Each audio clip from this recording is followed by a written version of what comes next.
We are going to be reading from 2 Kings chapter 2. So if you flip to the beginning of the Bible and you're going to go in, I don't know, just skip through, a chunk of the ways. You'll find a couple of Kings books. They're not too hard to find. 2 Kings chapter 2. So we have been going through the story of Elijah, and just to remind you guys, this was originally one book, First and Second Kings, and so Elijah's story kind of flows right from one to the other because there's originally wasn't that break there. So years ago, when I was still in Bible college, my dad got me a job at Ford when that factory was still up and running. And it was just a summer student position. I told this story to somebody maybe last week, so apologize for whoever's getting a double helping of it. But I worked right across from a guy named Bob who got picked on sometimes. I guess you could say he was kind of easy to pick on. He was had a long mullet, and he was a smaller guy. And I had heard from somebody at the factory that before I got there, that the two big guys that worked one step ahead of us on the line had once come and grabbed him and put him in the trunk of a car and closed it and send him down the line. Yeah, so I said, well, if that happens again, I'm going to help him out. So anyways, one day I see these two big guys come running over to try and pull this prank again. By the way, the Ford plant, in case you didn't know, it was like people with about a high school level of maturity through most of the plant. And so these two big guys that to me, they just looked like they were kind of overweight. These two big guys come over and they start to grab him. And I'm like, I got your back, Bob. And I jump on the one guy's back and kind of get him in a headlock. And he reaches and he grabs me and he whips me around like nothing. And I realize this guy's a power lifter. He's not overweight. And he went to go put me in the trunk. I kind of braced my feet in the trunk and I had him in a headlock. And we're walking down the line like this at this point. And he goes, we got to stop or the whole line's going to shut down. I'm like, deal. And anyways, that's my best story from Ford. But you didn't win, but it was a good draw. Yeah, I was very happy having a draw with him. That I didn't meant to close the trunk on me anyway. But one of the things that he said there is very true about any kind of factory like that, which is if people aren't doing their jobs, the whole line's going to shut down. And I think you can see that kind of thing in a number of aspects of life, even if you've never worked in a factory before, where if one person's not doing their job, the next person can't do theirs, right? And I think that's also true in the spiritual life, in Christianity, where Christianity is something that has to be passed down. It just has to be. Whether it's passing it down in the sense of someone becoming a Christian for the first time, or whether it's passing down your spiritual knowledge and wisdom to somebody else, whether they're physically younger than you or not, doesn't matter. It's whether they're spiritually younger than you. And whether you're having that knowledge passed down to you, it all has to be passed on. Somebody has to be doing that job for it to be passed on to you, right? And we all need to be mentored and disciplined at different times. And that brings us to today's passage, which is about a number of things. One of the ones that we're going to touch on is an idea of legacy, idea of discipleship and mentorship, that we need to pass it on. And on top of that, today's story is also the last one in our, I think it's a 10-week now sermon series on Elijah. This is the last that well, not quite the last we see of Elijah, but the last in this section of the Bible that we see about Elijah. We started off this sermon series talking about kind of comparing Elijah to a gunslinger when he shows up right, meeting up with the king for the first time and challenging him, the first thing we see about him. And so if we continue that comparison now, Elijah's about to ride off into the sunset in the story. And we also get back to that relationship that we talked about, I think about a month ago, when Elisha and Elijah first met each other. And I'm going to very likely mix one of those names up. So Elijah is the older prophet, Elisha is the younger one, as we'll see. So 1 Kings chapter 2. Starting at verse 1 in this first section, we're going to read for a while, but we'll break it down into three sections. This first section, verse 1 to verse 6. When the Lord was about to take Elijah up to heaven in a whirlwind, Elijah and Elisha were on their way from Gilgal. Elijah said to Elisha, "Stay here, the Lord has sent me to Bethel." But Elisha said, "As surely as the Lord lives and as you live, I will not leave you." So they went down to Bethel. The company of the prophets at Bethel came out to Elisha and asked, "Do you know that the Lord is going to take your master from you today?" "Yes, I know," Elisha replied, "so be quiet." Then Elijah said to him, "Stay here, Elisha, the Lord has sent me to Jericho." And he replied, "As surely as the Lord lives and as you live, I will not leave you." So they went to Jericho. The company of the prophets at Jericho went up to Elisha and asked him, "Do you know that the Lord is going to take your master from you today?" "Yes, I know," he replied, "so be quiet." Then Elijah said to him, "Stay here, the Lord has sent me to the Jordan." And he replied, "As surely as the Lord lives and as you live, I will not leave you." So the two of them walked on. We're going to stop there for a second. So there was a pastor I was listening to recently, and he shared about how a friend of his, when his friend was a young pastor at his first pastorate, first time pastoring a church, years ago, had met with an older pastor in his city, and the older pastor had gently suggested to the younger pastor, if he wanted, that he would disciple him, that he would train him with his experience, raise him up as a pastor. And the younger pastor, apparently thinking to himself about how they were part of two different denominations, and I'm sure with some of that arrogance that usually comes with youth, politely declined. And as it turns out, this older pastor is someone that a number of you probably have heard of before, John Piper. John Piper is maybe one of the most influential pastors in the last 30 years, and a brilliant theologian. And this poor guy now looks back on that and how he could have been discipled by this man.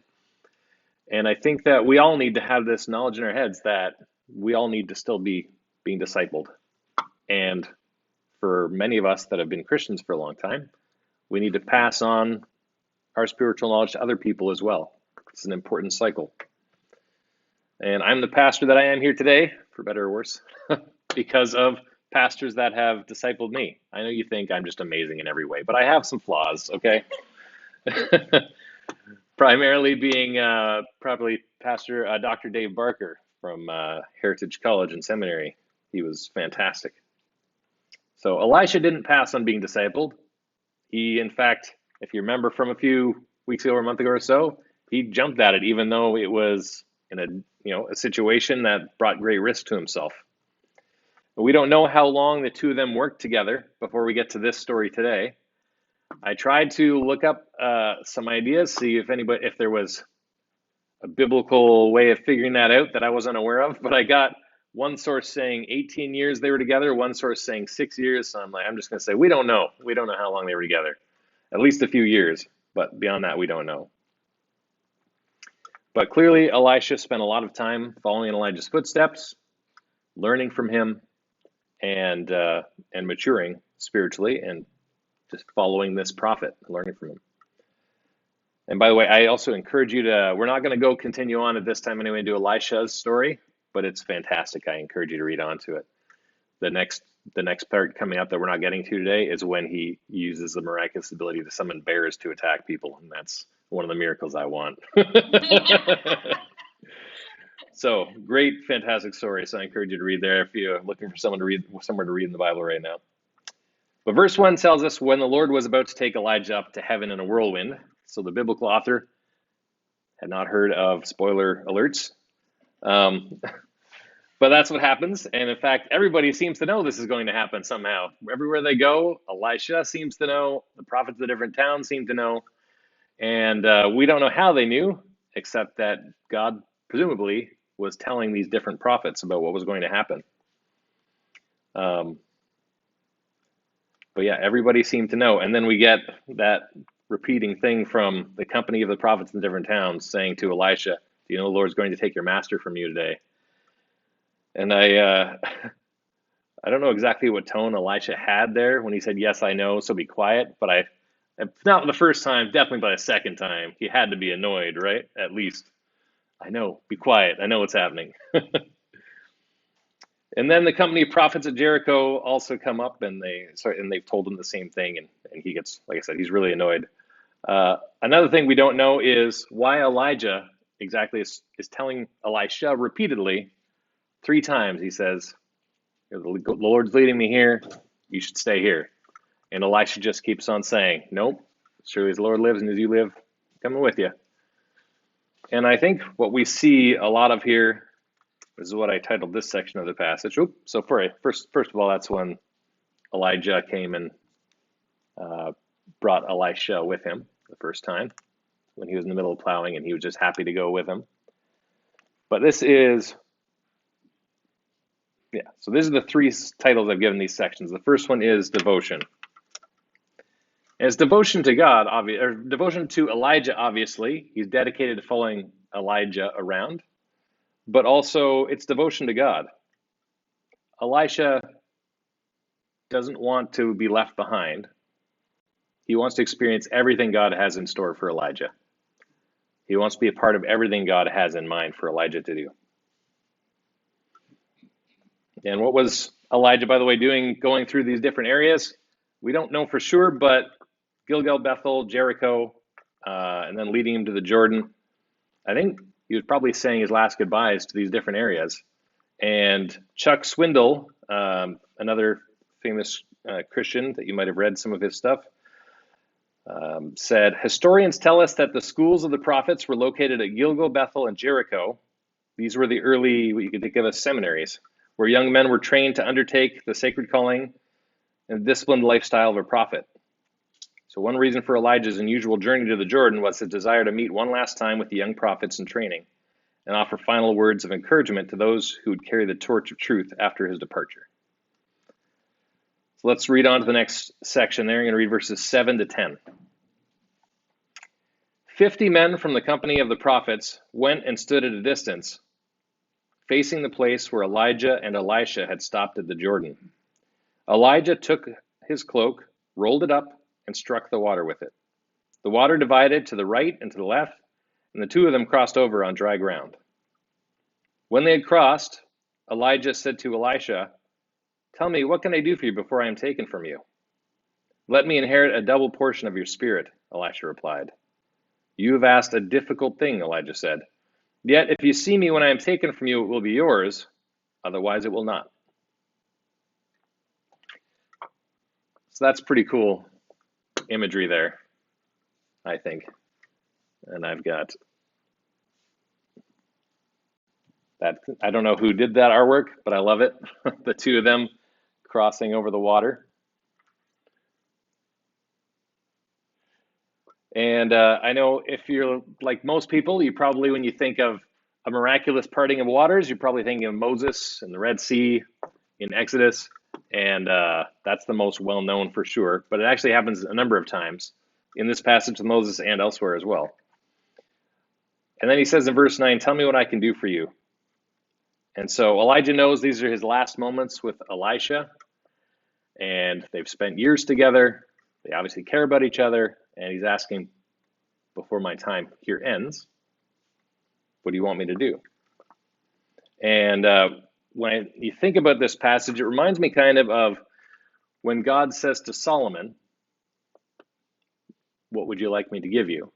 And Solomon could have chosen any number of things, and Solomon chooses wisdom. And here we have a prophet of God with Elijah who has done incredible, incredible miracles. And, to Elisha, he maybe would have thought that whatever I ask through God or from God and through Elijah, I'll receive. And what he asked for is a double portion of his spirit.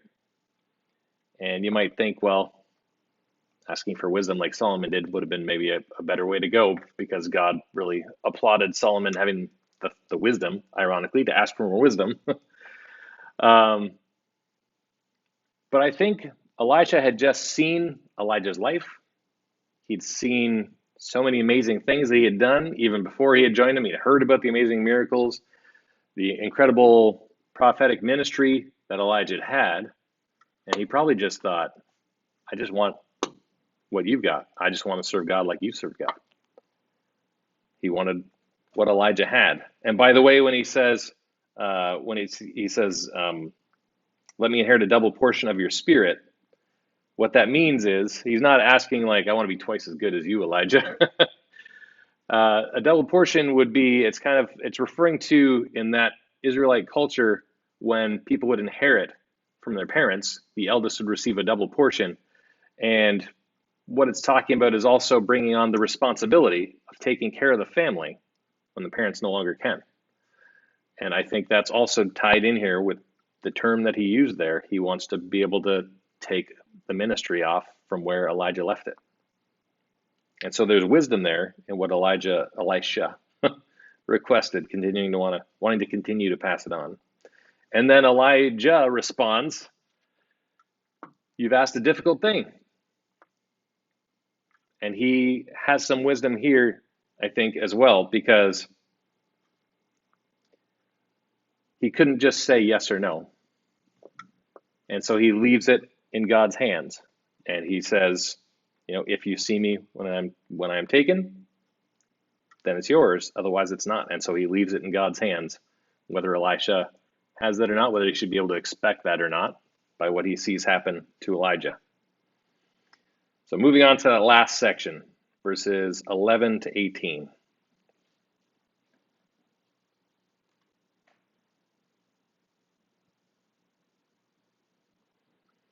And by the way, this is something that we should be looking for as well. First part of it is that we should have devotion to God. We should be trying to learn and taking everything that we can from spiritually mature people around us. But then we also, when it talks about double portion, we should be also wanting to take off in ministry. Now, obviously, not everybody here is going to become a pastor or something like that. But ministry isn't just becoming a professional person in ministry. Ministry is something any of us can do. When you're blessing to other people, when you're serving other people, when you're telling other people about Christ, when you're teaching other people about the Bible, all of that is part of ministry. And that's something that anybody can do, right? So moving on to verse 11. As they were walking along and talking together, suddenly a chariot of fire and horses of fire appeared and separated the two of them. And Elijah went up to heaven in a whirlwind. Elisha saw this and cried out, my father, the chariots and horsemen of Israel. And Elisha saw him no more. Then he took hold of his garment and tore it in two. Elisha then picked up Elijah's cloak that had fallen from him and went back and stood on the bank of the Jordan. He took the cloak that had fallen from Elijah and struck the water with it. Where now is the Lord, the God of Elijah? He asked. When he struck the water, it divided to the right and the left, and he crossed over. The company of the prophets from Jericho who were watching said, the spirit of Elijah is resting on Elisha. And they went to meet him and bowed to the ground before him. Look, they said, we, your servants, have 50 able men. Let them go and look for your master. Perhaps the Spirit of the Lord has picked him up and set him down on some mountain or in some valley. No, Elisha replied, do not send them. But they persisted until he was too embarrassed to refuse. So he said, send them. And they sent 50 men who searched for 3 days but did not find him. When they returned to Elisha, who was staying in Jericho, he said to them, didn't I tell you not to go? Elisha apparently has not heard about not saying I told you so. That's one of those 50 men I'd be irritated though. And so this is, by the way, if I were to be able to pick parts of the Bible that I think would look spectacular with modern day film technology and special effects, I think this would be one of them. And by the way, a little side note here, when I looked up images of this online, it pretty much always shows chariots of fire lifting Elijah in a whirlwind, which maybe is what happened. However, if you look more carefully, it actually says that the chariots separated Elijah from Elisha. Suddenly a chariot of fire and horses of fire appeared and separated the two of them. And then Elijah went up in a whirlwind. So he wasn't necessarily taken up in chariots of fire, but that I imagine that would look cooler. So if I made a movie, I would include it anyway. And then in verse 12, we see there Elisha say this. He says, my father, the chariots of a horseman of Israel. And he's just been separated from this man who obviously, from his words there, has been like a father to him for a number of years, ranging from 6 to 18 maybe. And he's distraught at him being gone. The chariots and horsemen of Israel is probably a way of saying,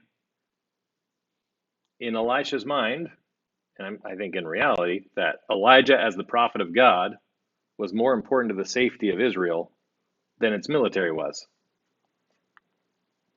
And then Elisha tears his clothes, which, of course, is a sign of how distraught he was. He was grieving, not grieving because Elijah was dead, because he wasn't, but grieving because he's separated from him. And by the way, this is the same thing for us in a sense that happens when we're at the funeral of a Christian. We know where they are, we know that they are with the Lord in paradise, and so there's some joy in that, but we're still going to grieve because they're not with us.